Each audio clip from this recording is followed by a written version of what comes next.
Қайырлы таң балалар, математика сабағының екінші сабағын бастайық. Бүгінгі өтетін тақырыбымыз разрядтық қосылғыштардың қосындысы. Сабақтың мақсаты үш таңбалы сандардың разрядтық және кластық құрамын анықтау, разрядтық бірліктердің жалпы санын анықтау, разрядтық қосылғыштар қосындысына жіктеу. Ендеше балалар, оқулықтың 7-ші бетін ашып қойыңыздар. Онда бірінші тапсырма бар, соны ауызша орындаймыз. Оқимын, мұқият тыңдап отырыңыздар. Шөл далада жауын шашын аз түскендіктен, онда ерекше өсімдіктер өседі. Ондықтары мен бірліктері жоқ үш таңбалы сандар тауып, оларды жаз. Сонда сен Қазақстанның шөл даласында қандай өсімдіктер өсетінін білетін боласың. Басқа да өсімдіктердің өсу ортасы туралы ақпарат ізде. Балалар, ондықтары мен бірліктері жоқ бұл жерде толық жүздіктерді айтып отыр. 380 өседі екен Қазақстанның шөл даласында, және бетеге 600, 400 тікен және 800 жүзген. Ал 708 және 940 бұлар алоэ және кактус өсімдіктері екен. Бұл жерде бірліктері, ондықтары бар. Балалар, енді мыңға дейінгі сандарды үш таңбалы сандар деп атаймыз, солай ма? Ал мың ең кіші төрт таңбалы сан. 743-тен қандай кіші сан бар? Цифрлар табайықшы. Әрине 742. Ал 743-тен соң 744, 745 деген сандар бар. Қалған екі тапсырманы осылайша ауызша орындай қойыңыздар.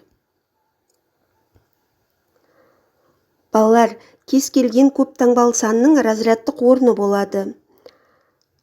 Ал разряд дегеніміз не? Разряд бұл сандарды жазудағы цифрдың орны.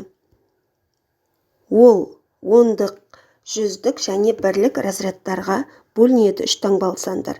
Мыңға дейінгі сандар бірліктер класын құрайды. 672 мысалы, бұл бірліктер класы.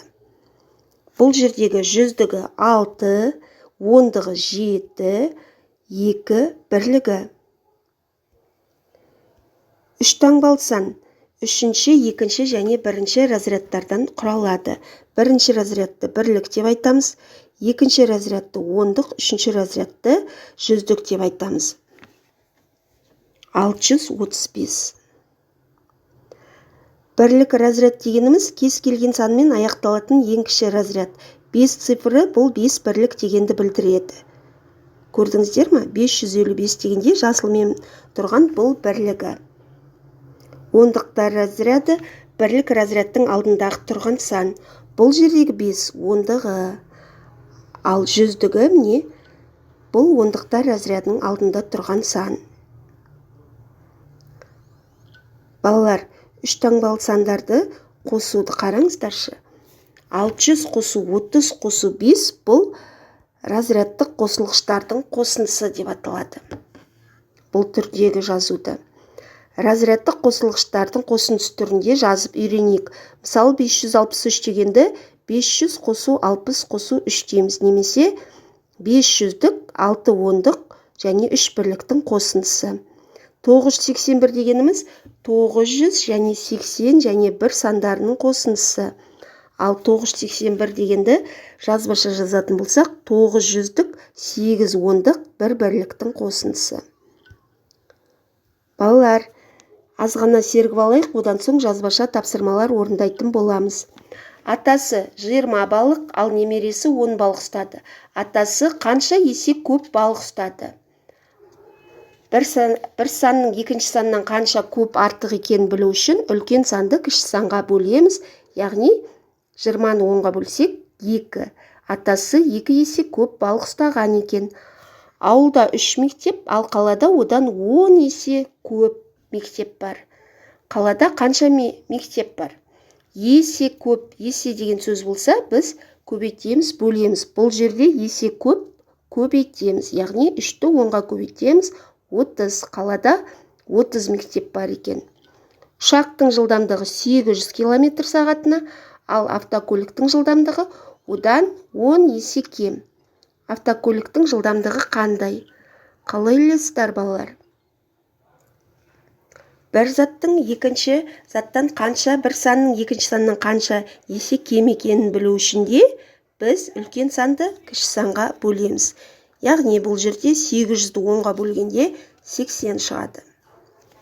Балалар, енді жазбаша тапсырма орындайтын боламыз. Дәптерлеріңізді ашып, 8-ші беттегі номері 4-ші есепті үлгіге қарап жазып алып, одан соң теңдігін, өрнектің мәнін табайық. Өз бетімізбен орындаймыз. Келесі жазбаша орындайтын есебіміз номері 5-ші есеп, бұл да 8-ші бетте.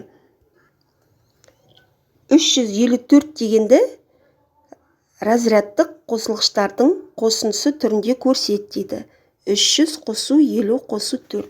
Мен екі мысалды көрсетіп бердім. Ары қарай өздеріңіз шығара қойыңыздар. Балалар, номері 6-ші есепке назар аударайық. Метеоролог бір ай бойы ауа температурасының көрсеткішін 200 рет, бұлтты күнді 40 рет, ал жауын шашынды 5 рет белгіледі. Ол барлығы қанша мәлімет жинады?